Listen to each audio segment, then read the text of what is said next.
بیٹا کسی بھی اعتبار سے کوئی کارروائی کر رہا ہو، چاہے دینی اعتبار سے، دنیاوی اعتبار سے، لیکن ایک ایسی جگہ پہ سیٹل ہے جہاں انہیں امیدیں ہیں، اللہ سے امیدیں ہیں یا دنیاوی طور پر امیدیں ہیں، تو انہیں خوشی ہوتی ہے۔ میں چاہوں گا کہ ہمارے والد گرامی بھی آج کے اس پروگرام کے تعلق سے اپنے تاثرات کا اظہار فرمائیں۔ سے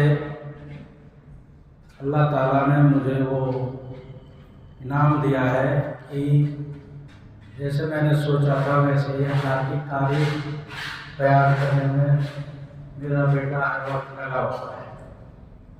نام کے بھی بڑے اثرات ہوتے ہیں۔ میں بعد کیفیت کرنے بعد ساتھیوں کے درمیان اپنے بیٹوں کے نام کے بارے میں بولتا ہے۔ بڑے بیٹے کا نام رکھا تھا حضرت سلیمان علیہ السلام کے وزیر تھے عاصم۔ اللہ کا فضل ہے، اچھا بیٹا ہے، نیک سوال ہے۔ اس بیٹے کا نام بھی اللہ کی تعریف بیان کرنے کو رکھا۔ اللہ کا فضل ہے، اس کام میں لگا ہوا ہے۔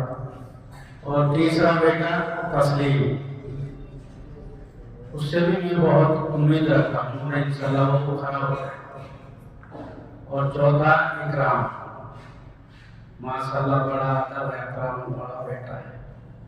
تو اس اعتبار سے میں سب سے عرض کرتا ہوں اپنے ساتھیوں سے کہ اپنے بچوں کے بارے میں زیادہ سے زیادہ دعا بھی کریں اور بہتر نام رکھنے کی کوشش بھی کریں۔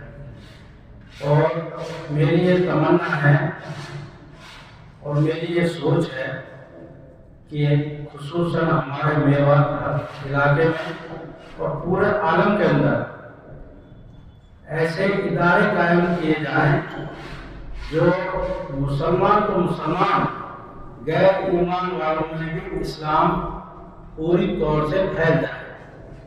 اس کے لیے ماشاءاللہ یہ کلی کل کو پھول بن کے جب کھلیں گی تو ان کی خوشبو سے پورا عالم روشن ہوگا اور خوشبو پھیلے گی۔ اللہ کی راہ سے بڑی امید کرتا ہوں اور میں یہ عرض کرتا ہوں مفتی صاحب سے کہ جس گاؤں کے بھی یہ بچے ہیں، یہ بچوں کو بڑی جماعتوں میں شامل کر کے یا کم سے کم جس دن ان کی چھٹی ہوتی ہے، یہ اپنے گاؤں میں جیسے جاتے ہیں تو عصر کی نماز کے بعد یا فجر کی نماز کے بعد اپنی بستی والوں کے لیے یہ ایک نمبر بھی ایسے پیش کریں گے تو ان بستی کے لوگوں میں ایک شوق پیدا ہوگا اپنے بچوں کو پڑھانے کا، اور ان کے اندر ایک اثر جائے گا کہ جو بات بڑوں کے اندر نہیں ہے وہ ماشاءاللہ اداروں میں داخل ہونے سے چھوٹے بچوں کے اندر وہ چیزیں ہیں۔ تو اس سے بڑوں کے اندر بھی جذبہ پیدا ہوگا سیکھنے کا، اور چھوٹے بچوں کی برکت سے انشاءاللہ بڑا نفع ہوگا۔ السلام علیکم۔